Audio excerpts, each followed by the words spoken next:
Jack, what's wrong? I wish we had more money for books. I mean, look at this one. Well, it's a good thing we got a grant for new books. Really? Yeah. Oh my God, yay! If you want to learn more, Education Today starts right now.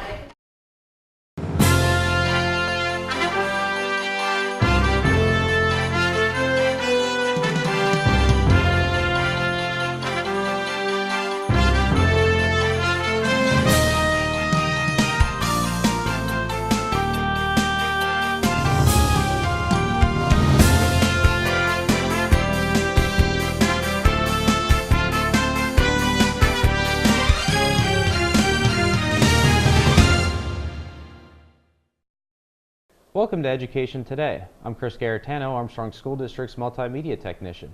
Over the last few years, we brought in various teachers to talk about grants they were awarded to put new and innovative ideas into the classroom. Tonight, we highlight our first grants of the year here at Education Today. With school district budgets becoming tighter and tighter, faculty and staff alike need to continue to be creative in ways to stretch the dollar as much as possible. These grants we are going to talk about tonight are made possible through the ASD Foundation. First, we're going to bring in the teacher who wrote the grants that we're going to highlight for tonight. Would you please introduce yourselves, tell us your current role in the district, and how long you've been teaching? Hi there, I'm Christy Orlowski. I'm teaching science here at Armstrong School District, Armstrong High School, and I've been teaching for 25 years. Okay, so tonight we're going to talk about two different grants. You can start with whichever one you'd like. Just tell us what the name of it was and what it is, when it was awarded to you. Okay, so the first one was What Are We Doing? It was a $2,000 grant. Okay. And when was that one awarded to you? That was awarded last year. Okay. And what students were impacted by? You can mention if it was, across different schools or how many students, any information you have. Okay, so the $2,000 grant was for my students, the 9th grade students, and that was also for a 4th grade class at Lenape Elementary. Okay. Could you tell us a little bit more about the grant itself? Sure. So What Are We Doing just incorporates the idea with water properties to help students understand what the water properties are. So examples would be like capillary action, adhesion, cohesion, specific heat, things like that, just so they would have a better understanding of those. Okay. How did you come up with the idea for this grant? So I noticed that the kids, my students love to do hands-on labs, so I was trying to think of something that I could use for water, and then I talked to some of the elementary teachers, and they also wanted to get involved with, trying to get their kids to do a lot more science-related experiments. So I said, let's do a water lab where my students would kind of teach the elementary students. They would learn it first, and then they would take it down to the 4th grade level, and then explain to them what was going on with all the different water properties. Okay. Now, the grant, I think you already mentioned this, it covered just your science classes in the Armstrong High School? Yes. And then you guys worked with the elementary, Right. Elderton Elementary students as well, Right. 4th graders. Okay. What was the grant writing process like, and I know you've written other grants, but what's the process like for those who haven't done it before? Actually, the process that you have set up is it's very nice because it's very specific on what you need. So honestly, the hardest part for me in doing the grants is just going out and finding how much everything costs, because everything else is just so nicely outlined, and what you want as far as the grant writing process itself. So you have a question, and I answer it. I have a question, and I answer it, and then like I said, just I think I can write it in maybe under 2 hours. Mm-hmm. It's just finding the prices for everything is the most difficult part. Okay. Now, what would you say that the biggest benefit to having these grants awarded and instituted in your classes is? Well, definitely, we're so strict on spending that I don't have a lot of money that I can do a lot of the labs. So thankfully, ASD Foundation gives us that opportunity to allow the kids to do those hands-on experiments. Now, was this a grant that it was awarded last year, worked through it last year? Is it a grant that was sustainable, or is it something that you'd have to continue to buy different items to make it? Some of the materials I have to continue to buy, but again, they're just they're not very much at all. So those I just buy on my own. But it's mostly sustainable materials that I can use over and over again. Okay, so that's a grant then that is, you're continuing to implement that in your courses this Yes. year, and you're still working with the primary building with it, or no? I will be. I haven't done it yet this year, but I will be. Okay. What kind of research or work do the students need to complete the different aspects of the grant? So they had to start off just reading about water and the different properties, and then we would go ahead and do the activities. So for example, I would ask them, how does water get into the leaves or to the flower? And then I would show them the experiment was to put 3 different vases out with carnations in them. And so one vase had red water in it, one had blue water, and one just had the regular water in it. And then over a 2-hour period, you would see how the red dye and the blue dye came up through the xylem and the phloem and colored the leaves and the petals of the carnation. Okay. So they had to do a little bit of research and then just kind of watch and make some observations. Okay. So like they're kind of going and finding the information that they needed to have and then put it into practice, right. Basically. And then sometimes some of the other ones are just, I call them discovery labs. So I don't tell them, I say, okay, here's your end product and this is what you have to create. So for example, another one was they had to make a rainbow density tube, and they had water, sugar, water, salt, and food coloring. I created the tube ahead of time and said, okay, at the end, this is what I want you to come up with. And so they would experiment, and I said, it's okay in science to make mistakes. That's how you learn. So right. After many frustrating failures, some of them finally realized what they had to do as far as the density goes with the, putting the right amount of salt in each color to make them float on top of each other. Okay, all right. So when you began the process, okay, so you're writing the grant, you're coming up with the concept and the idea of how you want to implement it. What was the ultimate goal that you had for the grant? So overall, just giving my students the opportunity to do some hands-on experiments and just working outside of the box and just letting them kind of feel like scientists. Okay. Had the ASD Foundation not been able to provide you the funds, how difficult would it have been to I guess, get this kind of a project going? Yeah, it would have been definitely more difficult because I would have had to come up with the money myself to do that. So again, thankfully, ASD Foundation always takes care of me. We're going to get ready to go into a commercial break here, but is there anything else related to this specific grant that you wanted to mention? Any other details of it, other experiments they may have done? Well, we went, another aspect of the grant was we went, I have trout in the classroom. So at the end of the year, as a reward for doing all the experiments and getting good grades, the students were rewarded by going, releasing the trout, and then we did some macroinvertebrate studies over at the Environmental Learning Center, and they got to go trout fishing, so it was a fun day at the end. So you have actual trout in the classroom? Mm-hmm. Okay. They're brook trout. Okay. I have them up there right now. We get them in November as eggs, and then they hatch by Thanksgiving. And so between Thanksgiving and Christmas, they have what's on their belly called a yolk sac, so they don't have to be fed. So when we come back from Christmas break, we'll have to start feeding them. And that's the student's job to take care of them. All right, well, that's kind of a cool Yeah, you have to thing come up there. and look at them. Well, I was in around that area doing some other work, and I heard this water running through Right. there, and I'm like, well, I mean, I don't know what's in it. You couldn't really see anything around it, but I was curious about it. Yeah, and with the brook trout, they have to be at a certain temperature, so they have to be at 52 degrees Fahrenheit. So you probably heard the chiller go off. It goes off every, I think, 2 hours to keep the water temperature cool. Okay. Well, that's a different experience. I know that we did have a grant written at one point for buying fishing equipment that was also with the, would be utilized at the ELC. Right. And it had to do with learning. I know different things related to learning about trout, and I don't know exactly what the details of the grant were now. It was a cool idea. It was just the equipment was very expensive for all the more that you could buy from Right. it. So. Okay.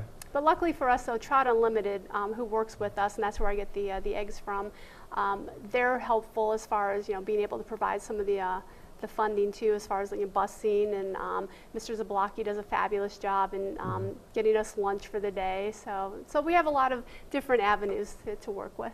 Well, it's a cool experience for them then.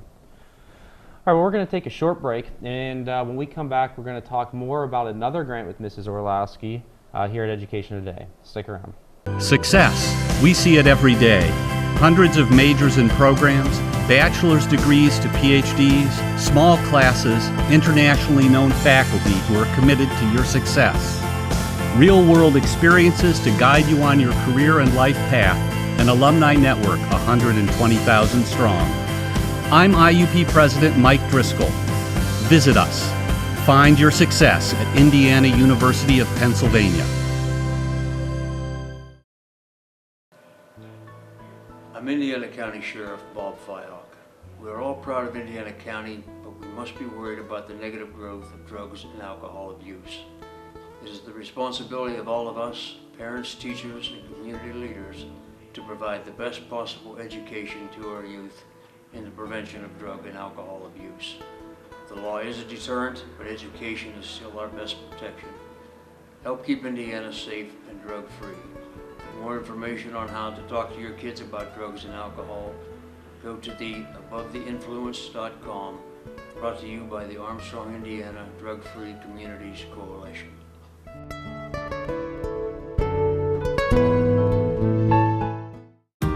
It's hard to explain. It just became home. There are hundreds of majors and programs, bachelor's degrees to PhDs, small classes and faculty that really get to know you. Amazing internships and everywhere, programs that help to find a job that is right for you. It's what IUP is about, a commitment to your success. See it for yourself. Visit us, Indiana University of Pennsylvania. Find your success.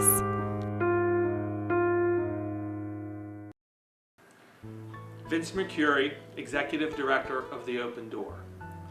Worried, scared, confused, not sure where to turn for help? The Open Door, a behavioral health organization, has a full range of addiction counseling services and mental health crisis intervention services which may be able to help. Call 724-465-2605 or 1-877-333-2470. The Open Door, steps towards hope, courage, and recovery. Brought to you by the Armstrong, Indiana Drug-Free Communities Coalition.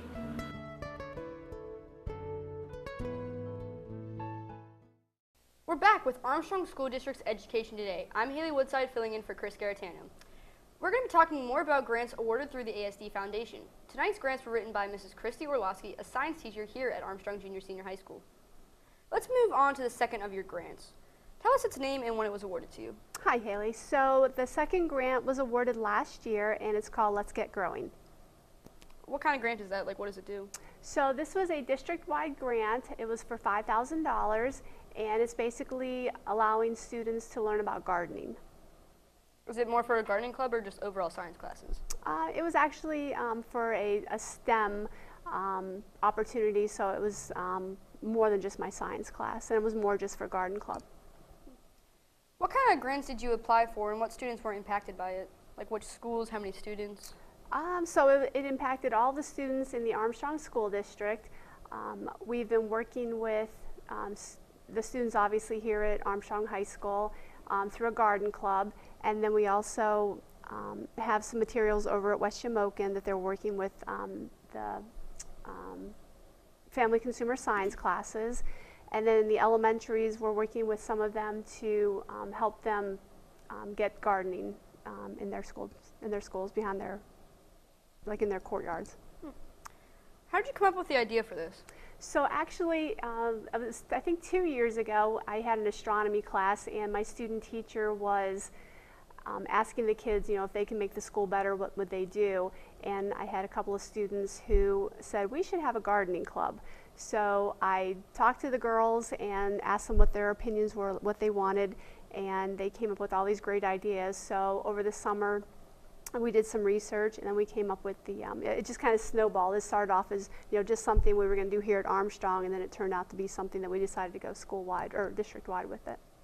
And you mentioned that it was like a STEM grant. Are there STEM-related objectives that this grant incorporates? If so, how does this affect the students? So STEM stands for science, technology, engineering, and math. The math came from the entrepreneurship classes with Mrs. Golab. Her classes basically came up with a spreadsheet for us on how to do billing and how to make a budget and so on. The tech ed classes built a couple of the planters for us, and they did it all, just without any plans. They just kind of started putting it together. So we have a couple of planters in the school. And then as far as science, obviously just learning, how plants grow and what their requirements are, nutrition and so on. Are there any objectives that had to be met while going through with this? So the students, as far as who can be part of garden club, anyone, so 7th through 12th grade here at Armstrong, anyone can be in garden club. And then with the other schools, whatever students are interested in learning how to garden, that was up to their teachers to see what they wanted to do. What kind of research or work did the students need to complete to work through this grant? So the girls and I spent a couple of weeks, again, just kind of hashing out what they saw as their idea for a garden club. And like I said, it kind of snowballed from there. So over the summer, we just did research on how much a greenhouse would cost, how much materials would cost as a startup initiative to get everything going. So it was probably a good month and a half research, just finding prices and figuring out what we wanted to do. Now, you said that the girls in the club, or everybody in the club, you guys can create different ideas. Yes. Can you do any idea that they would come up with, or should it be It's whatever it's their club, so whatever they want to do. So we decided, or they decided, I should say, that they wanted to plant some plants out by the sign out here. We're working with Ford City Herb Garden Club. The ladies are bringing in next month their seeds for herbs, and they want us to grow those, so the kids are going to have to be responsible for that. Out back, we're doing a recycling tire type activity where they're going to make the tires out of planters and put annuals and perennials out there. Coming back to the grant, what are your goals with it? So just for kids to get involved and learn how to garden and enjoy it. How difficult would this project have been to execute if this grant had not been received? We definitely wouldn't have been able to do it because $5,000 goes a long way. So thankfully, for the Armstrong School District or for the ASD Foundation, they were very kind in giving us the money to start it up. How do you think the students reacted to these grants? Their thoughts, or were they welcoming with it? I think so, because the first year we had close to 56, I think it was 56 members. So I thought it went over very well.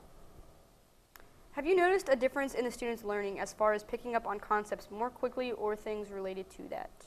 So I always have kids coming in my room and saying, oh, well, what's this or what's this? We have a, like I said, the family consumer science classes, we bought them an herb garden starter. So so they would come in and ask me what this was all about, what are we growing? And then we took it down to the family consumer science, and they made I think it was a dill dip out of some of the herbs that they grew.